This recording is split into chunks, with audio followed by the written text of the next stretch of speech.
Bring your business over a million TV or online. Reach your target customers anytime, anywhere. Your brand on TV or on the web. Get more customers and grow your business. Advertise now.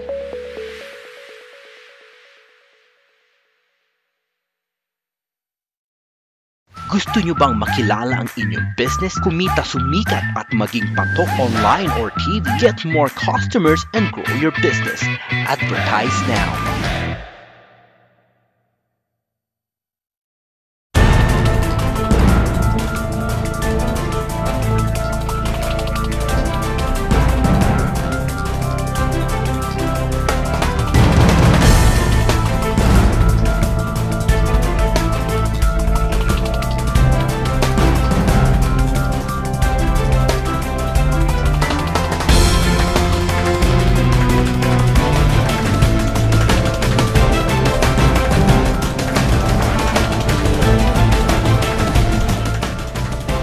Live from the studios of Little News Philippines, Errol Dakame of Kamaong Acero starts now!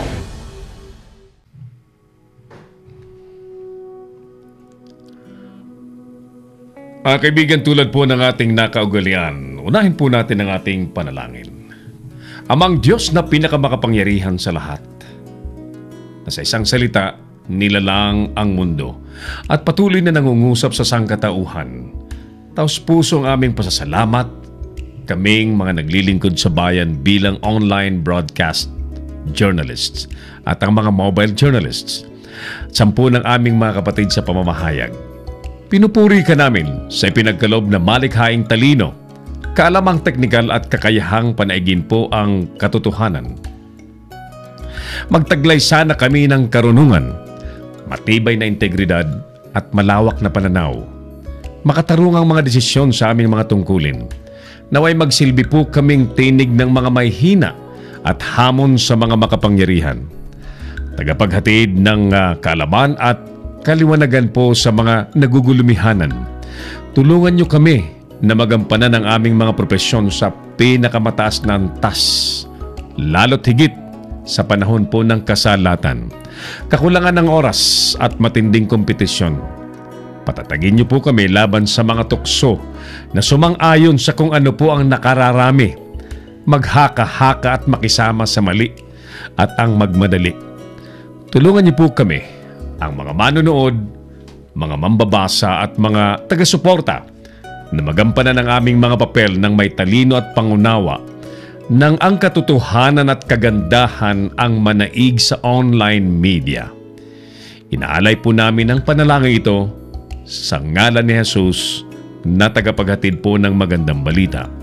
Naghayag ng kanyang katotohanan at nag-alay ng kanyang sarili sa sanlibutan. Amen. Si Errol Dakame, ang Kamaong Acero.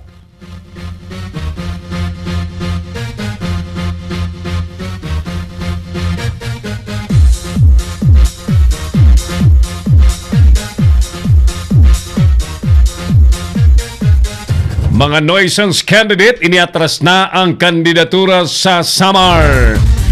Mga teroristang Mauti ISIS sumuko. Buhawi, nag-iwan po ng 2 sugatan sa South Cotabato. Department of Information and Communications Technology tuloy ang pagpili ng third telco kahit may kaso laban sa NTC. COMELEC, ilalabas na sa susunod na buwan ng listahan ng mga election hotspots. Senador Trillanes, ipinababasura naman ang inciting to sedition case. La Peña out, Guerrero in sa Bureau of Customs. Samantala, Duterte hindi po dadalo sa seremonya ng soft opening ng Boracay. At sa ating tanong sa bayan, mga kapatid, tama bang ilipat lang sa pwesto sila Peña sa kabila ng paglusot ng mga kontrabando sa customs? Kasama po ang pinag-uusapang 6.8 bilyong pisong shabu. Si Errol Dakame, ang Kamaong Acero. Magandang gabi po sa inyong lahat. Ako na po ito si Errol Dakame. Welcome po sa Tigasing Palatuntunang Kamaong Acero. Ngayon pong gabi po ng Huwebes, 25 sa buwan po ng Oktubre. Medyo masakit pa rin po ang ating lalamunan, but the show must go on at nais po nating paglingkuran ang sambayan ng Pilipino at ang ating mga kababayan sa iba't ibang lugar sa buong mundo. Good evening po sa mga nasa Metro Manila, mga nasa iba't ibang key cities sa buong kapuluan, mga nasa lalawigan at kanayunan, at siyempre hi and hello sa mga OFW na tanging sa online po nakadepende sa mga balitang gusto po nilang malaman sa ating bansa. Hindi po kayo nagkakamali sapagkat ito po ay hindi basta online broadcast. Ito po ay Leader News Philippines. Si Errol Dacame, ang Kamaong Asero. Okay, sige. Doon po sa ating mga viewers, one more time ang ating imbitasyon na pakilike po ninyo ang ating FB page at mag-comment po kayo sa ating survey question at i-share po ninyo ang ating live video, and presto, qualified po kayo sa ating premium 100 pesos load. Pwede po yan sa Globe, Smart, Sun, Talk and Text, ano pa, TM, ano pa. Pwede sa lahat. Ang importante po ay sumali kayo, i-like po. Number 1, i-like po ninyo ang ating FB page, pati yung ating live video. Yan. At mag-comment kayo siyempre sapagkat yan ang isa sa mga pinaka-importanting bahagi niyan, at i-share po ninyo yung ating live video.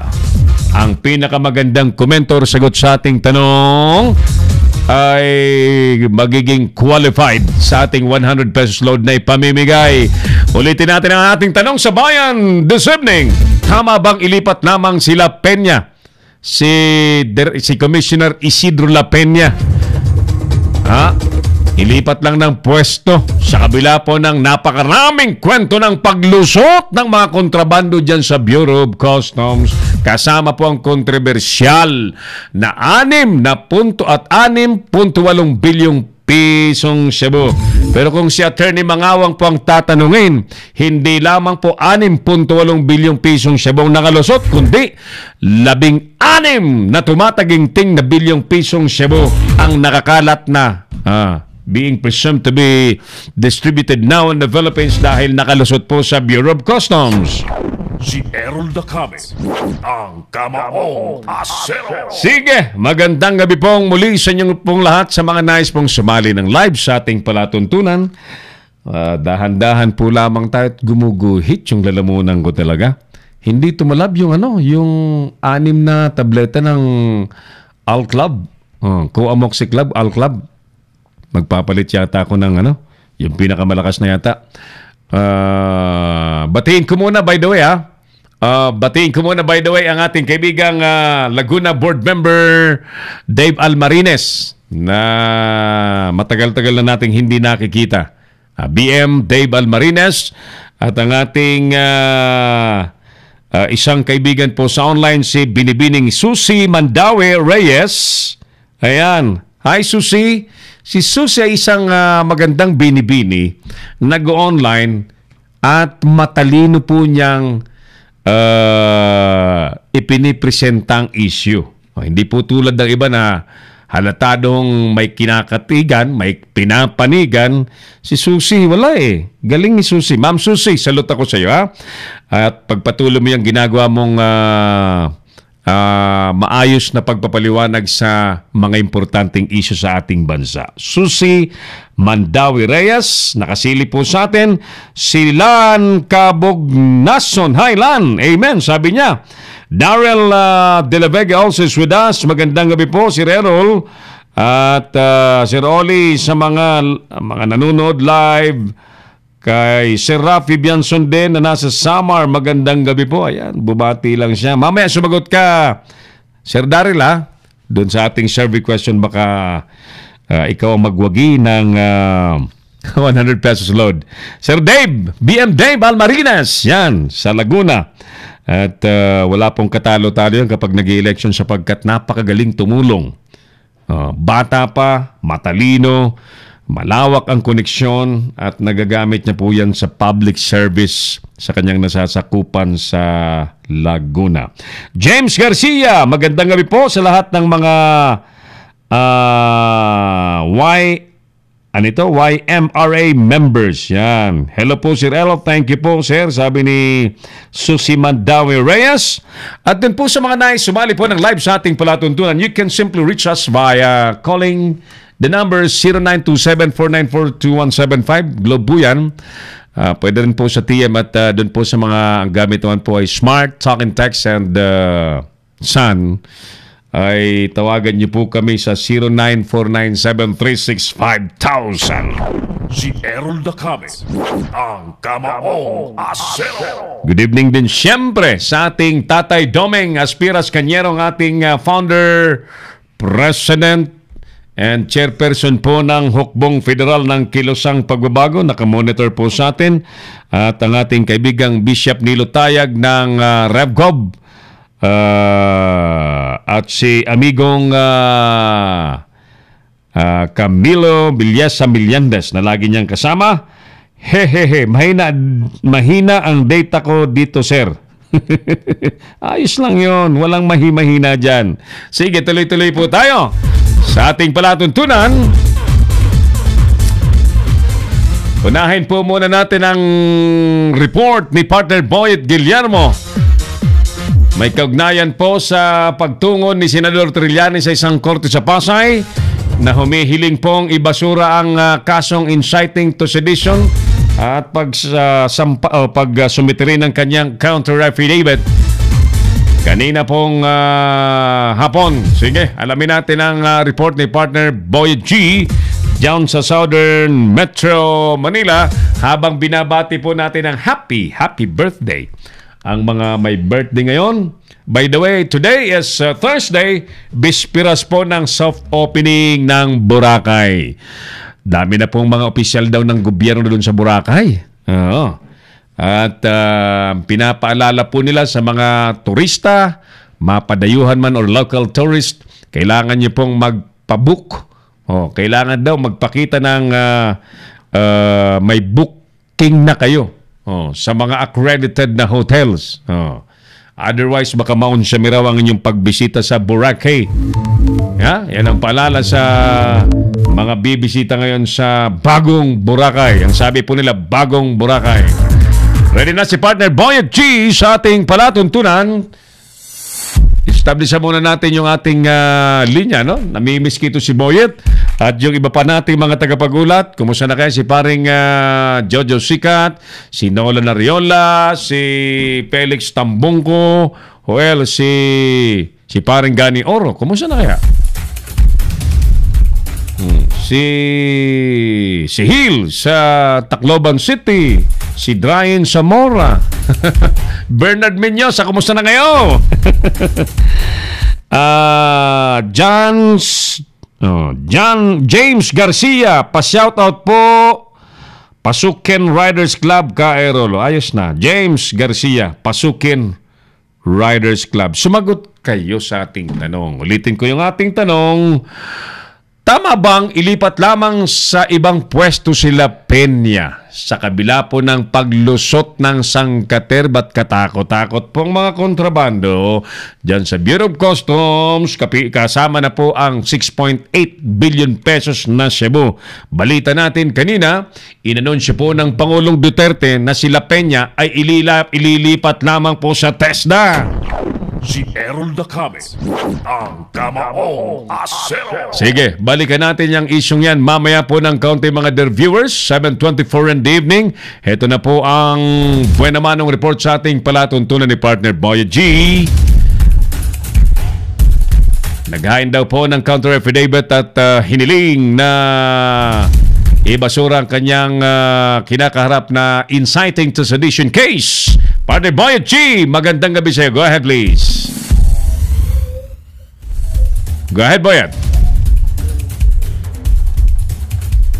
Boyet.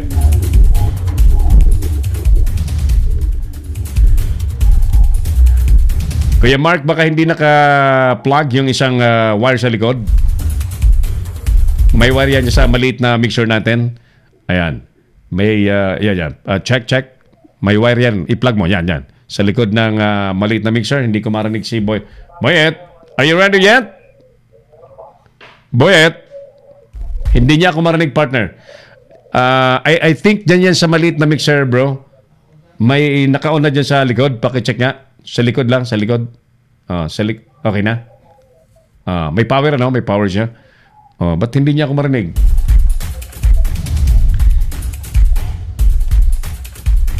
Bayet! Yes, Errol, Ayun. minaliit ni Senator Antonio Trillanes Deport ang pinakaharap na kaso nitong inciting sedition at proposal to commit to dita sa Pasay City Prosecutor's Office matapos maghain ang kanyang counter affidavit kanina. Umarap kay Pasay City Prosecutor Reynaldo Tiquiado ang mga complainant na sina Atty. Manuelito Luna at Atty. Elio Malyari at ang respondent na Senator Trillanes kung saan tinanumpa ng senador ang kanyang inihaing counter affidavit. Sinabi ni Trillanes, mahina ang kasong inihain laban sa kanya dahil sa kawalan ng ebidensya at ang akusasyon umano sa kanya ay puro kasinungalingan. Anya, isa din naman ng pangharas lang sa kanya ang kasong inciting sedition dahil mga loyalty ni Pangulong Rodrigo Duterte ang mga complainant. Samantala, itinakda naman ni Fiscal Tiquiado base sa kasunduan ng dalawang partido sa November 8 na ituloy ang preliminary investigation sa kaso kung saan ihahain naman ng mga complainant ang kanilang sagot laban sa affidavit ng respondent. Naniniwala naman sina Atty. Manuelito Luna at Atty. Elio Malyari na malakas ang kasong inihain nila laban sa senador dahil may una na umanong katulad na kaso na naisampag sa senador na kung saan ay nakapagpiyansa ang senador. Para sa Kamaong Acero, Boyet Guillermo, Leader News, Philippines. Si Errol Dacame, ang Kamaong Asero.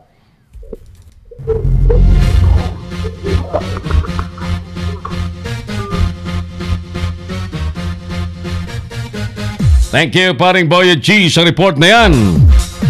Talagang maraming nang gigigil kay Trillanes, ano? Ang dami-daming kasong kinakaharap ni Trillanes. Kaliwat kanan, tingnan natin kung anong mangyayari, no? Sapagkat apparently the whole machinery of the government is being used against Trillanes. Areglado, tayo po ituloy-tuloy sa ating palatuntunan. Ulitin natin yung ating survey question habang nakasilip po sa atin si Vic Vista Barameda. Marhay na banggit po si Errol. Hindi pwedeng ilipat sa anumang pwesto si La Peña. Dapat dyan tanggalin na at wag nang bigyan ng ano pa mang posisyon sa gobyerno.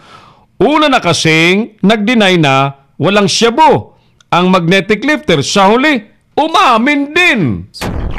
Si Errol Dacame, ang Kamaong Asero. Yan ay siyempre ang mga napupwesto po sa gobyerno ay dahil po yan sa tiwala ng Pangulong Duterte. Ang masamang nangyayari lamang po, marami sa mga napagkakatiwalaan ng Pangulong Duterte, napapahiya ang presidente mismo dahil sa kanilang palpak na performance, no? Nasasayang po yung tiwala ng presidente na umaasa po ang mama na siya po ay tutulungan at magiging katuwang niya sa good governance. And yet, iba po ang nangyayari, mga kapatid. So, kaninang hapon, sa anibersaryo po ng Philippine Coast Guard, inanunsyo na po ng Pangulong Duterte na si La Peña ay ililipat niya sa TESDA. At ang ipapalit kay La Peña ay si Marina Chief Ray Guerrero. Ayan. At ang ipapalit naman daw kay Guerrero ay isang retiradong opisyal ng Philippine Navy. So para bagang ang template po dyan sa Bureau of Customs, tulad ni Paildon, sumabit din sa issue po ng Cebu, inilipat lang. Ganon din sila pinya, inilipat lang. Ayan. Kaya po tayo nagtatanong sa bayan, mga dear viewers, tama bang ilipat lang ang mga tulad kay La Peña?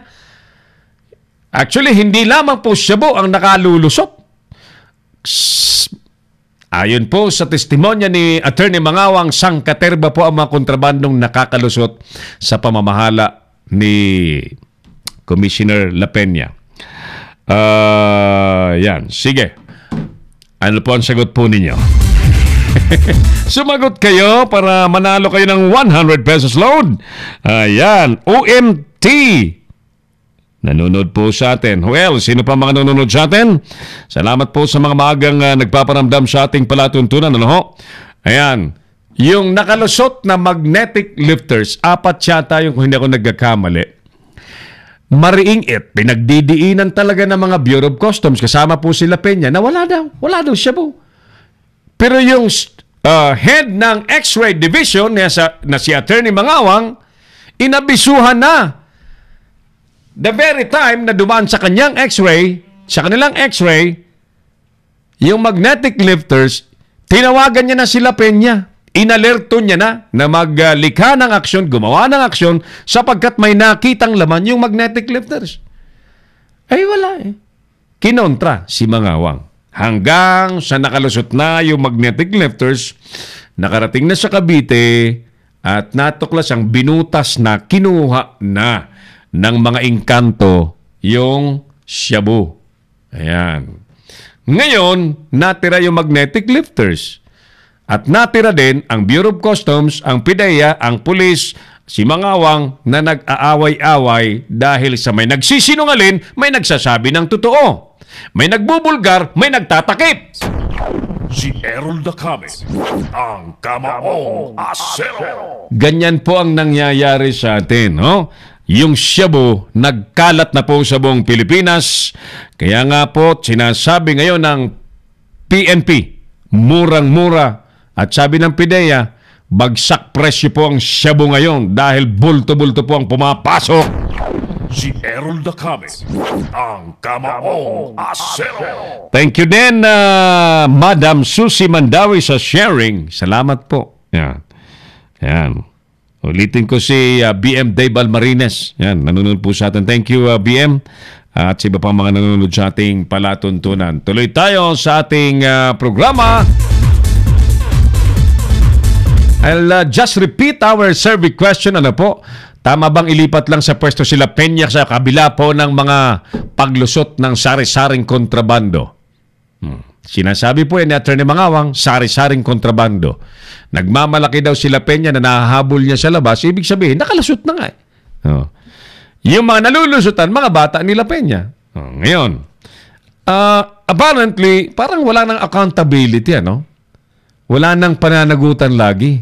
Ngayon, ilipat lang. Ilipat lang sa ibang pwesto. Lamig-lamig muna. Mainit ka dyan, boy. Parang ganun lang. Mainit ka na dyan, boy. Lipat ka. Sige, so... Kaninang umaga, ang sabi nila Peña, he will never resign. Siya daw ay may mission pa. Marami ang nag-react. Ano daw ba talagang mission nila Peña? So, ayun na nga po, ano? Di naman talaga nag-resign, inalis lang para ilipat sa ibang pwesto. Hello po, Sir Errol, sabi ni OMT. Ano kaya ang tunay na pangalan ni OMT, ano?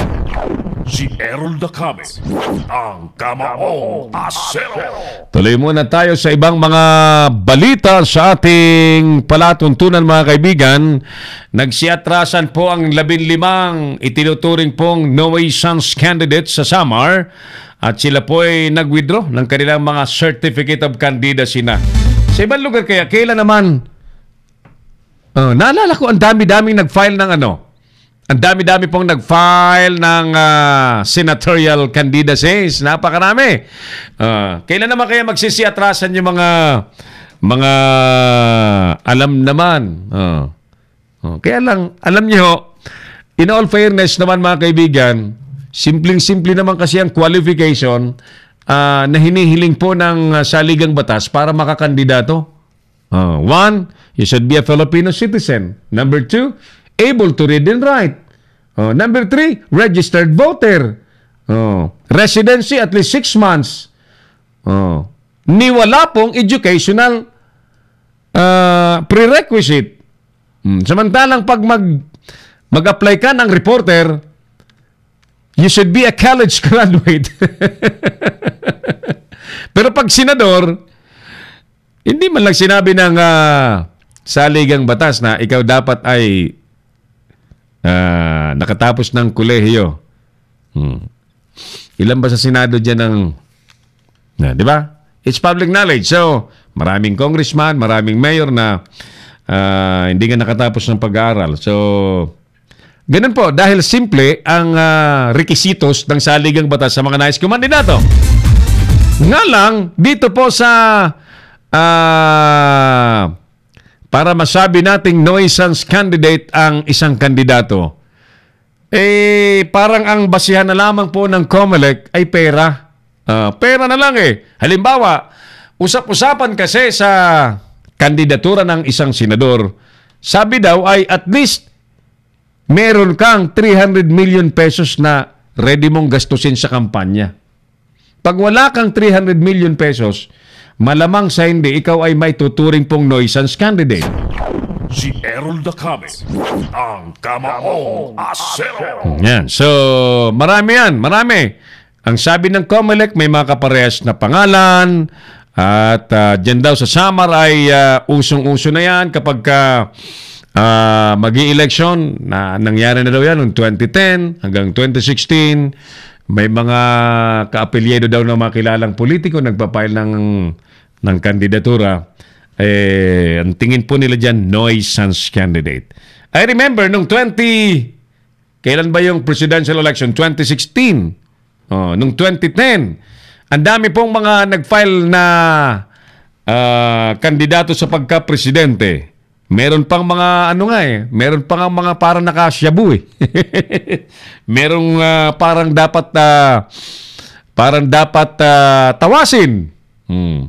Merong nag-file ng kandidatura na didiga lang pala sa isang artista. Ganun So, sa isang presidentiable daw, kailangan may 5 billion ka, Kuya Mark. 5 bilyong piso para sa iyong presidential candidacy sa nagagamitin po ninyo. Sabi nila, and if you didn't have such an amount, yari ka, may tuturing kang nuisance candidate. Si Errol Dacame, ang Kamaong Asero. Ayan, so sa ibang lugar kailan naman magsisiatrasan ang mga may tuturing na nuisance candidate? Alam niyo po, kapag may nagpapatulong sa akin na kandidato, I immediately ask them. Sabi ko, I will tell you about several types of candidates. One, may kandidato ka ako na basta lang nakaisip na kumandidato. Walang preparasyon. Walang pakialam kung manalo matalo. Number 2, meron ka akong kandidato na takbo ng takbo. Kahit talo, pero panalo sa pera. Yan pala yung kandidatong negosyo. And thirdly, merong kandidato na talagang naghanda, may plataforma, may karisma, may programa, may organisasyon, may pera. Naghanda Alin ka ako dyan?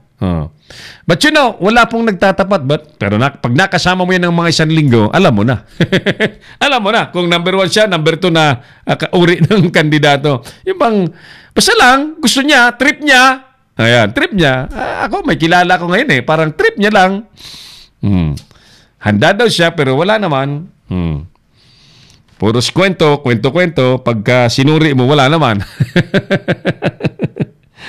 Ganyan OMT, I guess dapat sila Peña needs discipline. Di na nabagong problema sa customs. Paiba-iba lang ng mukha, pare-parehas din ang galaw. Si Errol Dacame, ang Kamaong Asero. Talagang ganyang katindi ang kurakutan sa Bureau of Customs. Kaya nga ang Pangulong Duterte, militar nang inilalagay. Pero tingnan mo naman. Militar, police. Ay, nako. Bakit? Sa military ba? Sa PNP, walang korupsyon? So, ay, nako. Ano kaya ang gagawin? Tuloy! I remember, si Congressman Danny Suarez, naisip niya tuloy dati na para daw matapos ang kwento ng corruption dyan sa Bureau of Customs, naalala ko na he was proposing na i-privatize na lang ang Bureau of Customs. Si Errol Dacame, ang kamaong asero. Of course, wala pong pumabor sa kanya because supposedly ang Bureau of Customs na nasa isa pong ahensya niya ng Department of Finance, dapat yan ay isang aktibo at agresibong ahensya ng gobyerno na naglilikom po ng buwis na magagamit po ng pamahalaan sa iba't ibang serbisyo. Kaya kung ipapasa mo yan sa pribadong kamay, di ba? Di wala nang buwis na papasok sa gobyerno. Kung meron man, kung ano na lang ibabayad ng kontraktor, ng supplier. Ayan. So, alam niyo po, ako naniniwala na sincero ang Pangulong Duterte sa balak niyang paglilinis sana. Sa issue po ng korupsyon sa ating pamahalaan, ang malas lang ng Pangulong Duterte at nating mga Pilipino ay ang napagkakatiwalaan ng Pangulo na hindi po mga karapat dapat. Si Errol Dacame, ang kamaong asero. Raven Gadang. Hi Raven. At kay amigong Peter Umawing Washing ng Z-Radio Baguio City. Isa pong kilalang anchor po yan sa Z-Radio Baguio City. Magandang gabi po sa mga taga Baguio City. At sa lahat pong mga nanonood po sa atin. Ulitin ko po ang ating pagbati sa pamilya ni Tatay Doming Aspiras Cañero. Diyan po sa Quezon City ang ating founder, chairperson and president ng Hukbong Federal ng Kilusang Pagbabago at sa ating mga kasama. Ayan. And of course, good evening din po sa ating mga katoto at mga kasama sa Sulong Katutubo International Foundation chaired by Her Royal Highness Princess Sunshine Amira Magdangal na naglalayo naman pong pangalagaan, tulungan, alalayan po ang mga indigenous people. Ngayon po, ngayong October po ay pinagdiriwang, binibigyang halaga ng gobyerno ang indigenous people by having so-called Indigenous Peoples Month. Ayan. So, salamat naman may mga ganitong grupo ng SCIFI, Sulong Katutubo International Foundation. Tuloy tayo sa iba pang mga balita, mga kaibigan.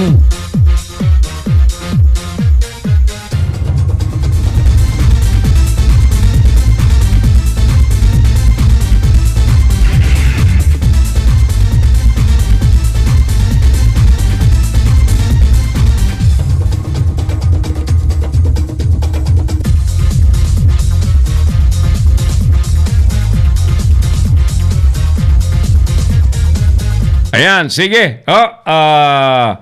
Para po mag-qualify kayo sa ating 100 pesos load. Number 1, i-like po ninyo ang ating FB page at ang ating live video. Like po ninyo. Number 2, mag-comment kayo. And number 3, pakishare po ninyo yung Kamaong Asero live video and instantly qualified na po kayo sa ating 100 pesos load na naghihintay na premyo sa may pinakamagandang komento sa ating Tanong sa Bayan. Asa na po yung ating balita sa mga mauting sumurrender? Ito po. Aabot po mga kaibigan sa 30 miyembro ng Maute ISIS, Islamic State of Iraq and Syria Group ang sumurrender po sa lalawigan ng Lanao del Sur. Ayan. Ayon po kay Philippine Western Mindanao Command spokesman Lieutenant Colonel Jerry Besina, sumuko ang mga terorista sa alalay po at tulong ng mga LGU officials, lalo na ng alkalde sa nasabing probinsya. Ang pinakamarami daw pong sumuko ay galing sa bayan po ng Butig, sabi ho ni Besina. Sa ngayon po ang malaki ang paniniwala ni Vicena na nasa 30 hanggang 40 na lamang daw po ang natitirang mga terorista na nasa kamay ni Mauti ISIS Commander Benito Marahumsar alias Abu Dar. Si Errol Dacame, ang Kamaong Asero. Ayan, so mabuti naman at sumusuko sila. Ang problema lamang dyan, bakit hindi talaga maubos-ubos yan? Tingnan nyo ho. Nung ang gobyerno po ni dating Presidente FBR, kinausap ang MNLF. Walang ibang grupo dati dyan sa Mindanao. Grupo ni Nur Miswari, Moro National Liberation Front. Nung magkaroon na po ng peace agreement, ang gobyerno sa MNLF, bigla namang parang kabuti na nag-usbungan po ang mga kasapi at na-organize ang bagong grupo naman na kalaban naman ng gobyerno na, Moro Islamic Liberation Front. Naalala ko rin, nung panahon ni ERAP, nung iniimbestigahan ni ERAP yung nawawalang 40 billion pesos dyan po sa ARMM, sa pamamahala ni Nur Miswari, na pinuno naman ng MNLF, bigla pong nagkaroon ng Abu Sayyaf. Si Errol Dacame, ang Kamaong Asero. At nung magkaalaman na yung mga kasapi pala yung mga Abu Sayyaf pala ay mga MNLF din. Pero alam niyo, marami na pong integris. Marami na pong mga surrenderies na mga miyembro ng MNLF na nasa puwersa na po ng militar. Ang tawag po sa kanila ay integris. Kasi na-integrate po sila sa bilang regular force na ng AFP at hindi na po sila kasama sa MNLF. So ganun din po sana ang pangarap na mangyari dito po sa mga miyembro ng MILF.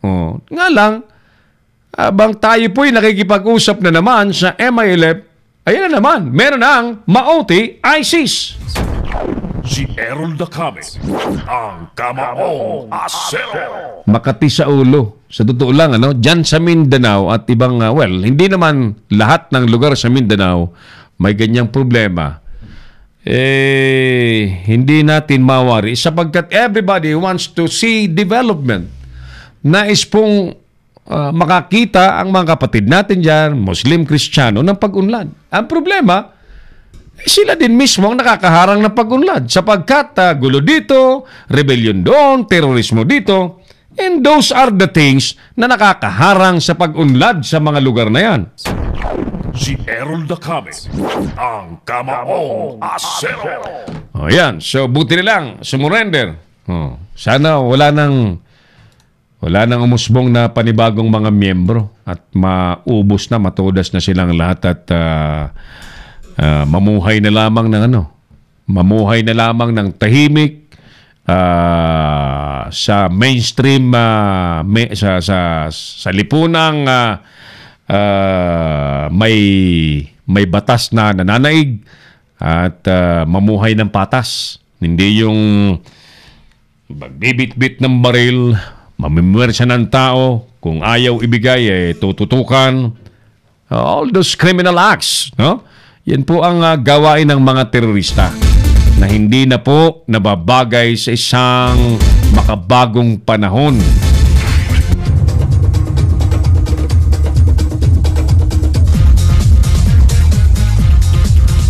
Sa iba pang mga balita, mga kaibigan,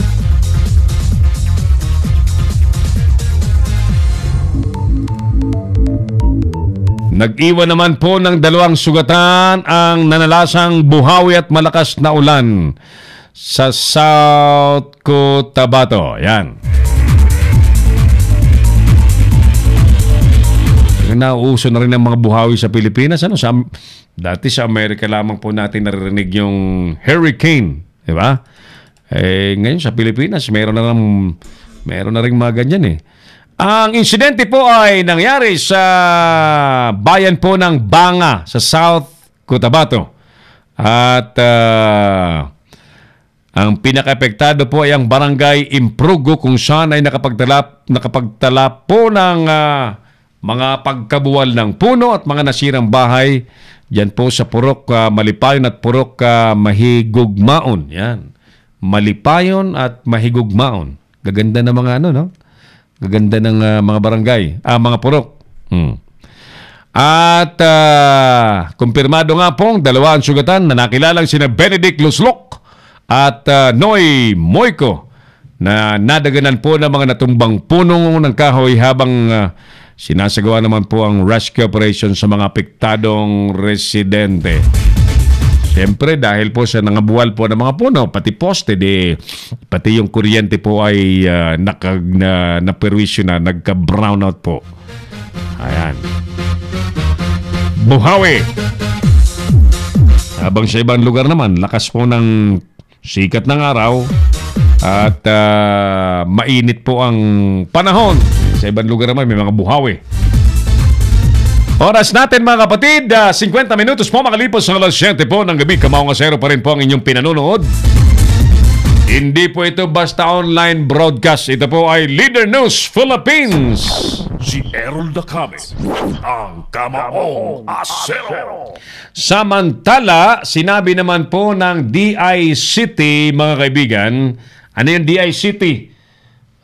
Ito po yung Department of Information Communications Technology na tuloy pa rin po ang kanilang pagpili.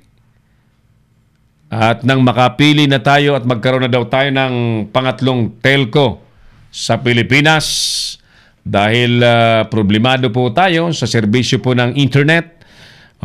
Nagbabayad tayo ng serbisyo, yet ang serbisyong binabayaran po natin na hindi naman tugma sa ating binabayad. Tulad na lamang po sa atin. Kagabi, nagpo-program na yung Bible Cafe na wala ng internet. Tawag lang tayo, biglang bumalik na. Parang nanluloko lang eh. Parang nanluloko lang. So, nakakaloko nga. Kaya't kailangan po natin ng third telco. Ang SISTE kasi mga kaibigan, meron pong aplikanteng third telco na Now Telcom. Kaya lang nagkasuhan po, kinasuhan po ng Now Telcom ang NTC dahil feeling po ng kumpanya ay pinipirahan po sila ng NTC. So sinampa ng kaso ang National Telecommunications Commission. The biggest news yesterday, mga kaibigan, ang pinakamalaking balita kahapon na may kaugnayan sa paghanap po ng pangatlong telco. Sakit ng lalamunan ko. Pinirmahan po ng Pangulong Duterte yung franchise ng telco. Ayan. Kaninong telco? By kanino pa? Siyempre, sa pamilya na makapangyarihan, pamilyang nasa pwesto, pamilyang nasa gobyerno, pamilyang nasa gabinete, pamilyang isang senadora ngayon, Bilyar. Si Errol Dacame, ang Kamaong Asero. Ang kumpanya po ng bilyonaryong si Manny Bilyar ay Streamtech System Technology Incorporated ay may tangan na po ng isang prangkesa para makipag-bakbakan na mapunta sa kanila ang karapatan na makapag-operate bilang third telco. Sinasabi po ng DICT na halos 40% pa sa Pilipinas at mga Pilipino ang hindi pa ho naabot ng serbisyo po ng internet. Si Errol Dacame, ang Kamaong Asero. Ayan, so tingnan natin. Tayo naman pong mga Pilipino, wala naman po sa atin yan. Although, alam niyo po, kung si Kalida na pag-uusapan po yung conflict of interest sa kanyang pangungontrata ng security agency ng kanyang pamilya, bagamat sinasabi niyang di na daw siya bahagi, minority na lamang daw siya sa corporation, nasa gobyerno si Kalida. Ayan. Nasa gobyerno rin si Mark Bilyar. Senador si Cynthia Bilyar. Ayan. So may franchise sila ng negosyo. Ayan. So, parang hindi na uso sa atin na pag-usapan ng conflict of interest, ano? Sige, di wag na natin pag-usapan. Ang pag-usapan natin, anong klaseng serbisyo ng Streamtech ang madadala kaya sa mga Pilipino? Because lalo sa atin dito sa Leader Knows Philippines, the quality of internet is very crucial para sa ating daily operations. Dito para kaming blackmail lagi. Umihi lamang ang 5 butike. Yari na yung ating internet connection.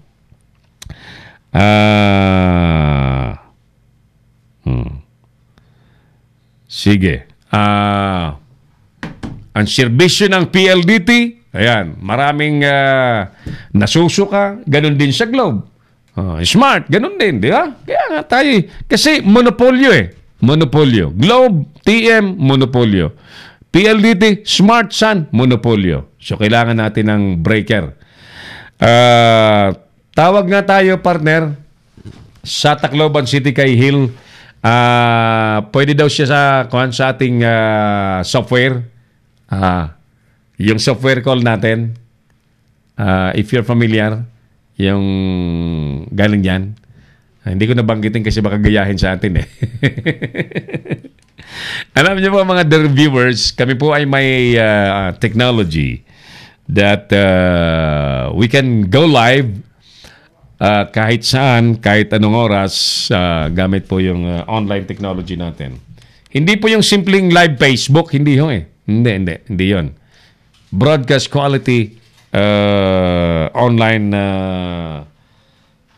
transmission. Yan.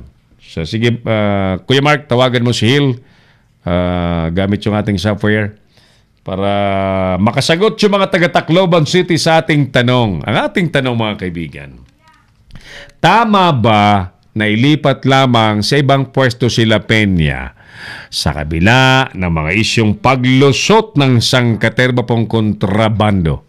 Meaning, ng kontrabando, mga smuggled items, smuggled kung ano-ano. So, nilipat lang. Inanunsyo na po ng presidente, lilipat daw po sa TESDA. So, ipapalit daw sa kanya si Guerrero na head naman ng Marina. Ano po ang inyo pong sagot, mga dear viewers?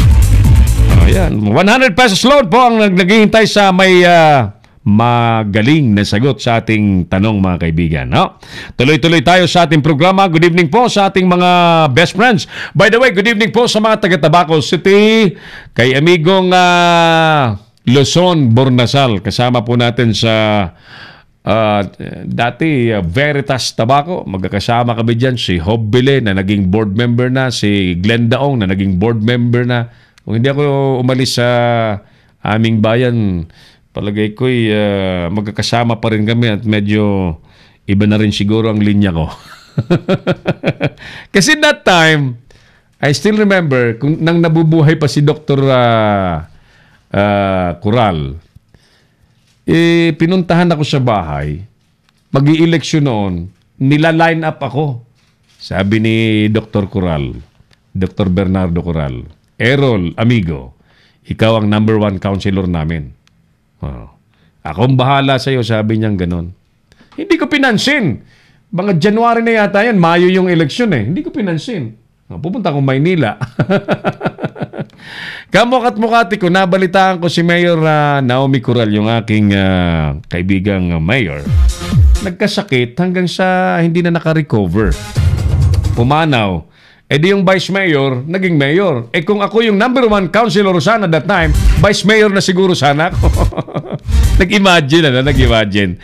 Alright, gawin nga tayo muna sa Tacloban City. Magandang gabi po sa mga taga-Tacloban City. At nasaan si partner Oliver ngayon? Nasa Pateros ba si partner Oliver? Sino unahin natin? Sino unahin natin? Si Bro Oliver sa... Nasaan ba sila ngayon? Kuya Mark? Alright. Mula sa ating studio, gawin tayo sa lugar ni Bro Oliver, Engineer Oliver. May kasama siya ngayon. Sasagot sa ating survey question. Tama bang ilipat lamang po ng ibang pwesto si Commissioner Isidro La Peña sa gitna po ng mga kontrobersiyang paglusot ng mga kontrabando sa customs, kasama po ang 6.8 billion pesos na pinag-uusapang nakalusot na shabu? Ayan. Good evening, Partner Oliver. Go ahead. Where are they?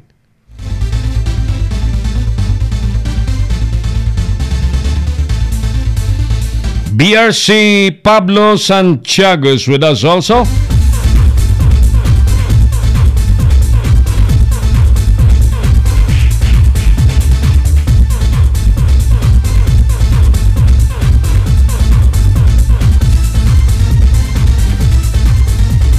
Mamaya po ng konti mga kaibigan ang programang Bible Cafe ni na Pastor Ram Gamboa at mga kasama.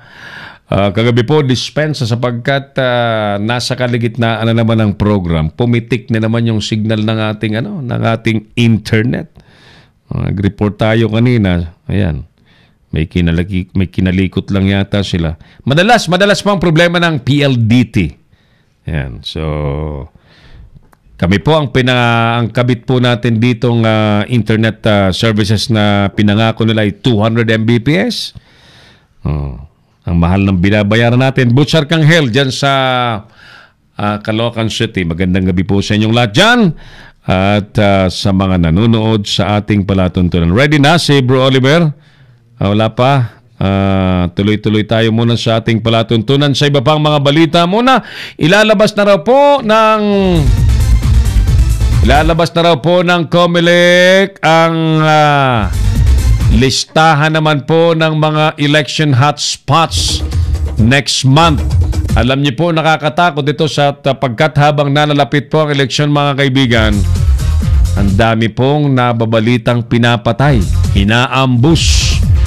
Kaya nga po, ang sabi po ng COMELEC, sila po ay makikipag-ugnayang maigi sa Philippine National Police sapagkat alam niyo po ang PNP ay siyang naman talagang tunay na dapat nagtitiyak ng katahimikan, ng peace and order at ng kaligtasan po ng bawat mamamayang Pilipino. At tuwing nagkakaroon na lamang po ng eleksyon, there are identified areas na lagi po na lang na hotspots. Pag sinabi pong hotspots, these are the places na matindi po ang tunggalian sa politika. Matindi ang patutsadahan ng mga politiko. Matindi ang rivalry, political rivalry, ika nga sabi sa English. So, listahan ang pinag-uusapan po dyan. Ako naman po, ang panawagan ko sa PNP, resolban nyo na po kagad yung mga nauna nang nangyari. And I wanted to see the culprits behind the bars. Kasi kung imbestiga lang, wala naman pong nang naaresto, walang nakakasuhan, walang napapanagot, ano pang silbi ng mga imbestiga? Mauwi lamang po sa tinatawag nating unsolved cases, ano? At ang pinakamaganda nga po dyan ay ang aversion. Ma-avert po natin ang mga insidente na wala na pong maging krimen na mangyari. Paano po ang gagawin? Of course, dapat may mga hakbang po dyan ng Philippine National Police para wala pong mangyaring mga barilan, mga patayan. Dapat pinag-aaralan na yan ng pamunuan ng pambansang pulisya ng Pilipinas. Alam na dapat nila yan. Kung kailangan lagyan po at palitan muna ang mga designated police officials sa mga lugar para alam nyo na, yung political what do you call this? Patronage, ika nga. Tsaka yung medyo pag-side na ng mga naka-uniforme sa politiko. Hindi po naiwasan yan. Okay, let's put back the line ng ating kasamang si Engineer Oliver Licop. May kaibigan siyang kasama niya ngayon. Sasagot daw sa ating survey question. Partner Oliver, magandang gabi sa iyo. Magandang gabi, Sir Aaron. Yes, good evening. Kasama ko po ngayon si Sir Romel Boss. Nandito kami sa Barangay Nangka, Marikina. At ayun, medyo okay naman. Liwalas naman yung traffic dito. Walang masyadong traffic. And maganda dito sa Marikina ngayon. Kali kami ng Nangka Elementary. po gusto natin, kaibigan natin, si Sir Romel, na sasagot po sa ating survey question. It's our pleasure, sir. Good evening. Welcome. Good evening, sir. Good evening. All right. So, kindly go ahead. Ano po ang sagot ninyo sa ating tanong sa bayan? Dapat po hindi gano'n. Dapat tanggalin sa pwesto. Pag natanggal sa pwesto, dapat parusahan. Nararapat. Dahil tayo hindi pwedeng gano'n na. Ang mga Pilipino sa nangyari. Basta dapat hindi na gawin. Pag kaya mga Pilipino na naman na ganyan, sila ang mangyayari sa atin sa Pilipinas. Po. Well said, sir. O nga naman, nagkaroon ng kapalpakan dito. Ililipat lang po sa ibang pwesto. Parang hindi nga po talaga maganda tingnan. Right, baka may gusto po kayong batiin, sir. Total, nandiyan na po kayo sa ere. Tayo po ay napapanood worldwide. You may go ahead, sir. Baka may gusto ka pang batiin ngayong gabi. Binabati ko si Broto, aking minamahal.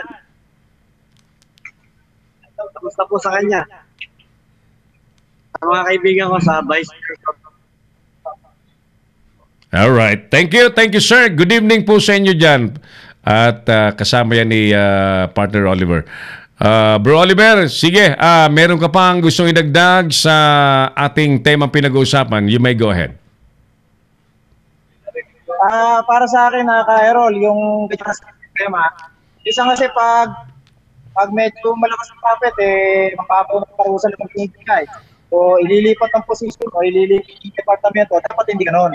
Dapat, kung ano yung ginagawa natin sa mga ordinaryong Pilipino, ano din ang ibibigay na kaparusahan sa mga ganyang kasi unang-una, dala ko dyan So, dapat, kung ano yung nararapat na parusa para anong din na ipapataw ng gobyerno mga ganitong klaseng tao. Gobyerno ka man o wala. Yan. Ang ibig niyo pong sabihin ay dapat walang palakasan, dapat patas ang batas na ipinatutupad. Kapag ka may kapalpakan, alisin at imbestigahan. Kapag ka napatunayan, parusahan ng dapat na parusa. Tulad sa mga ipinatutupad naman sa iba. Very well said. Engineer Oliver Lico, partner. At sa ating bisita, thank you so much. Magandang gabi po sa inyo dyan sa Nangka, Marikina City. Okay, mula po sa Nangka, Marikina City, ako po si Oliver Lico, nag-uulat po para sa Leader News Philippines.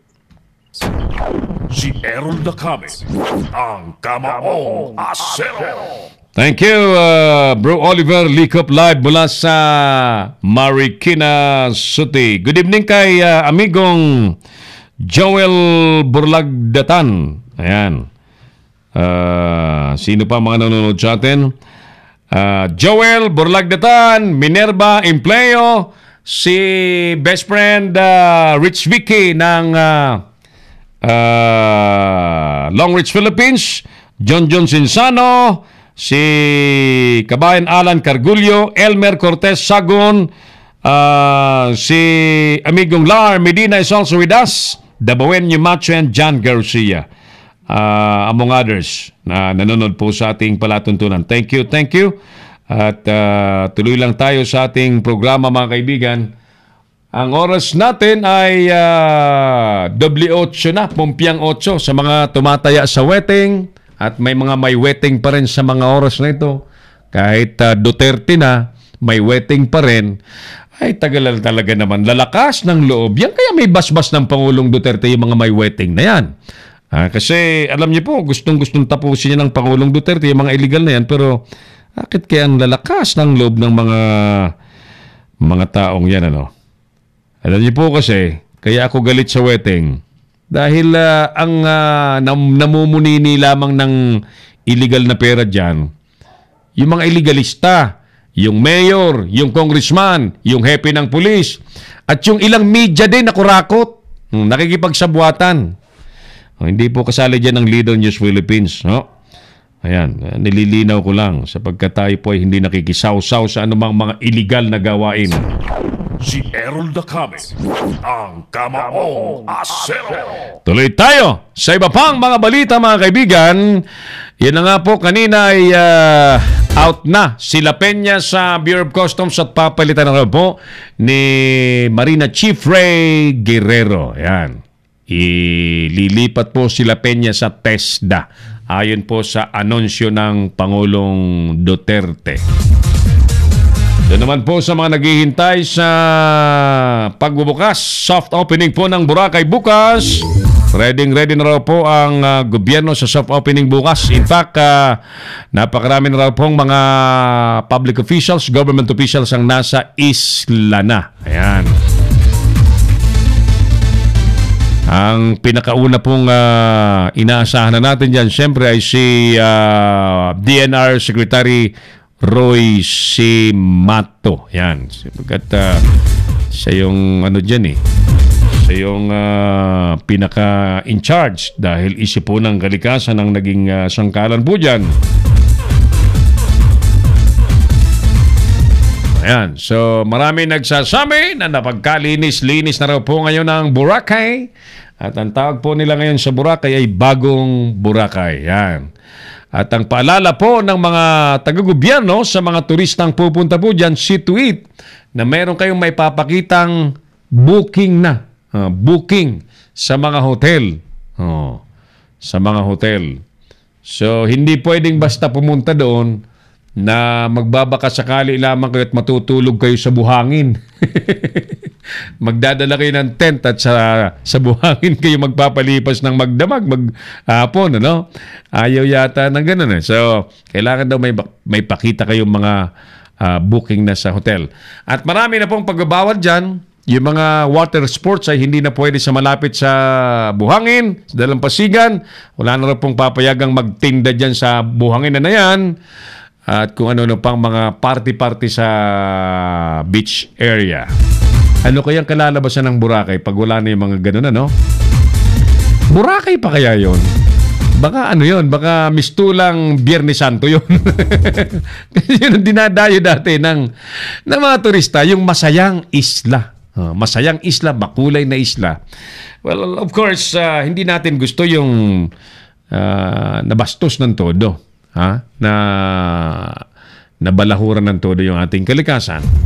Ang sinasabi ko lamang po, yung masayang isla ang dinadayo talaga. Tingnan natin, baka iba na ang selling point ngayon, yung malinis na isla na. Yan. Malinis, talagang akit-akit na tubig, malinis na tubig. Dati po kasi talagang may coliform na ang tubig dyan Lumot. Actually, yung lumot na yon, parang lumot lang yon, pero galing na po yun sa septic tank. Mga discharge yun sa septic tanks at sa mga sewerage. Galing po sa iba't ibang establishmento dyan na nakatutok sa dagat lamang po yung kanilang mga sewerage. Ayan, hindi daw po pupunta dyan ang Pangulong Duterte bukas sa soft opening.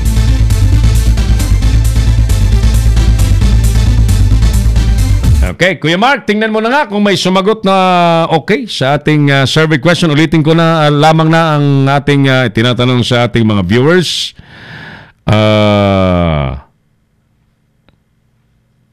Okay. Ang ating tanong, tama bang ilipat lang sila Peña ng pwesto sa kabila po ng mga issue ng paglusot sa customs ng mga kontrabando kasama po ang 6.8 billion pesos na shabu. Yan. Tama kaya? Ano po sa inyong palagay? Yung may pinakamagandang sagot, 100 pesos load. Pag wala pa rin sumagot ng maganda, ano kaya ang gawin natin, Kuya Mark, para mas masaya? Pag walang nabigyan tayo ng 100 ngayon, idagdag natin bukas. Mas masaya yata, no? Magiging 200, magiging 300, hanggang maging 50,000 kaya.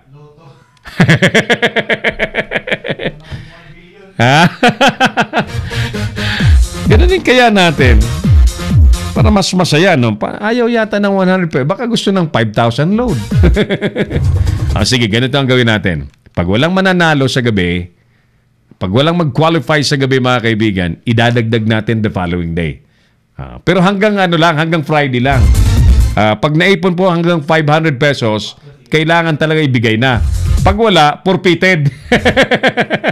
Pag wala nag-qualify pa rin, forfeited. Okay, so sige. Basahin nga natin. Asa na yung ilalagay mo, Kuya Mark, na kuwan? Na yung mga, ilagay mo nga yung, pakita mo nga yung mga sumagot sa ating ilang kataong sumagot sa atin na maraming sumagot, pero iba-ibang sagot kasi. So, sige, tingnan natin.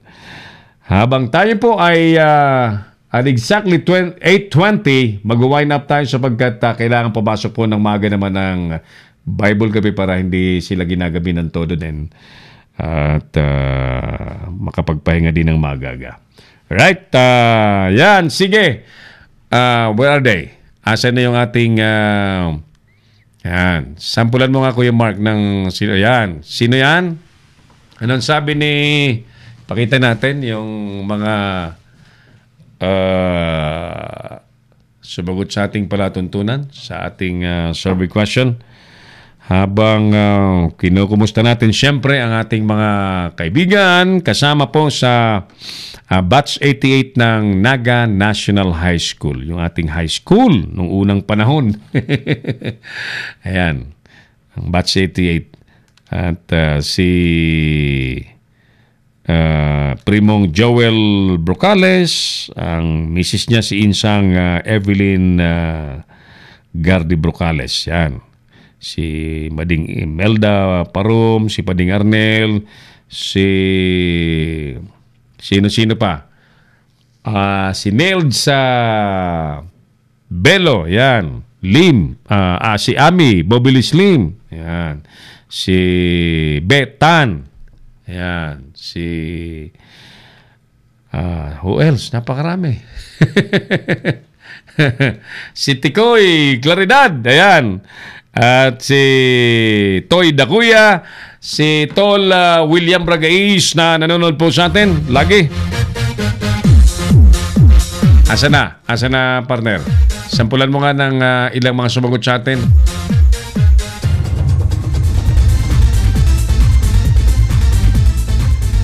O habang naghihintay tayo doon sa mga reactors, alam niyo po, ang ating bansa, mga kaibigan, patuloy na tayo po'y parang hati, ano?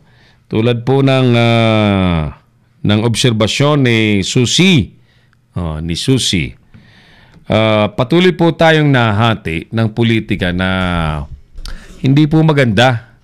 Na tulad niyan, next year pa naman ang eleksyon, pero alam niyo po, simula nang maupo ang Pangulong Duterte, parang hindi na po nagkaisa mga Pilipino. Parang nananatiling hati na.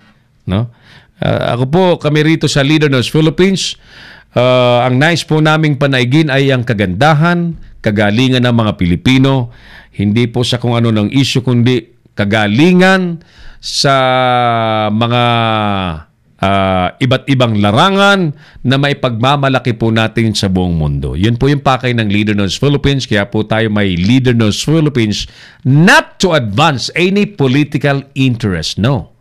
Hindi po kami lumutang na lamang po rito para ipagtanggol ang sino mang politiko, para ipagwagwagan sa kung sino ang magaling na politiko. Wala pong ganun ang Leader News Philippines.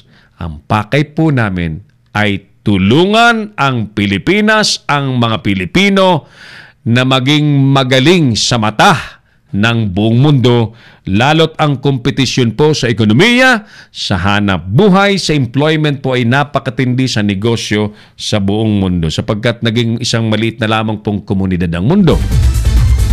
And we would like to see our fellow Filipinos being respected.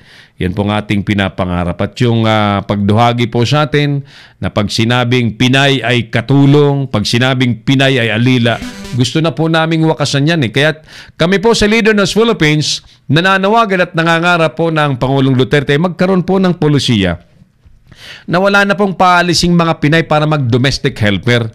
Ang pinapangarap po natin ay makalikha po ang gobyerno ng mga trabaho para po sa mga Pilipina. Nang hindi na po sila umaalis po ng ating bansa at dito na lamang po sila sa Pilipinas namumuhay ng maayos kasama po ang mga pamilya.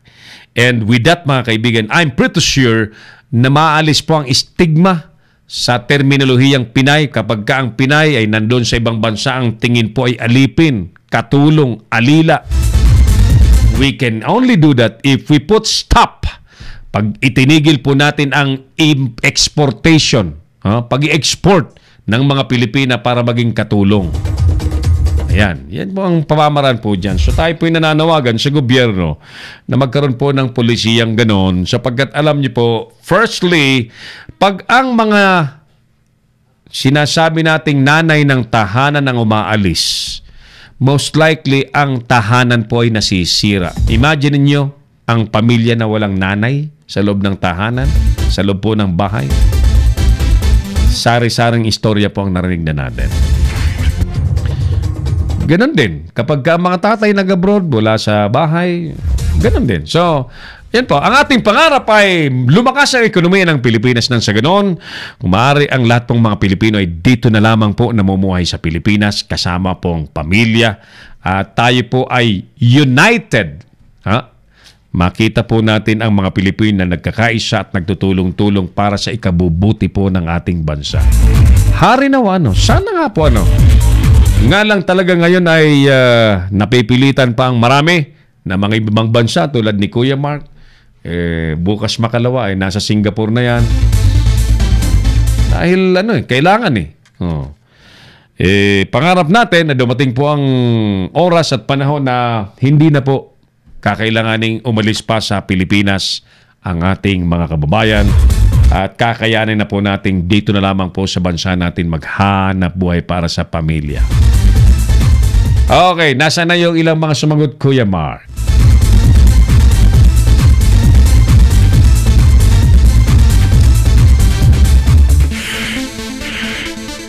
Sige, kung meron mang mananalo mga kaibigan, i-anunsyo na lamang po natin bukas, At kung tayo po ang sasagot, sapagkat naipangako ko po by 8:20 tayo po yung magwa-wind up, kung tayo po ang sasagot sa ating survey question mga kaibigan, hindi po maganda na ang isang opisyal na marami pong kinakaharap na kontrobersiya sa isang ahensya, lalo na po issue po ng corruption, lalo issue ng incompetence, issue ng kapalpakan, ay patuloy pong pagbibigyan ng pwesto sa anumang dahilan at para bagang wala ng ibang matinong Pilipino. We suggest na imbestigahan po si Commissioner La Peña bakit nangyari po ang mga naturang insidente ng paglusot po ng mga kontrabando at nung una nga po ay itinatanggi niya pa, pinagdidiinan niya pang wala-wala. Kanina sa pagdinig, inamin niya na meron. Po ang ating panawagan sa ating Pangulong Duterte sapagkat kami po ang leader ng Philippines, we support the good governance na pinapangarap po ng ating Pangulo na mangyari sa Pilipinas. At bilang isang mamamayan, bilang bahagi po ng Pilipinas, tayo po ay may obligasyong suportahan ng gobyerno na maging maayos po ang pamamahala. And we can only do that by what? By this time, suggesting constructively sa ating gobyerno. Hindi yung puros puna, hindi puros puna. Suggestions ng magagandang ideya. By this time, ang suggestion natin ay huwag nang ilipat yan. Alisin. At siya'y imbestigahan hanggang sa malaman natin siya ba ay may pananagutan. Diba? Ganun lamang po yan tayo. Alright, sige. Time for us to say temporarily goodbye. Para muli tayo magkita-kita bukas po, araw ng Friday. Maraming salamat po sa inyong lahat sa mga nanonood sa atin. Salamat po sa PQC Paint Depot dyan sa Tacloban City at sa Borgesco Auto Parts. Sa pamilya na si Rafi Bianson. Partner Oliver Licop sa Nangka, Marikina City. May nakausap tayo for a while at sumagot sa ating survey question. Thank you. Sa TPC Telepreneur Corporation at sa Long Ridge Philippines ni amigang Rich Vicky Go. At sa ngalan po ng ating katotong si Boy Guillermo na nagulot sa atin ngayong gabi. At ang ating creative director who mans the production area tonight, Director Mark Anthony Reynoso. Ako pa rin po ang inyong kamaong asero, Gerald Lacame. Maraming salamat. God bless Pilipinas! Inyong napanood ang mga batas na banat ni Gerald Lacame sa Kamaong Asero.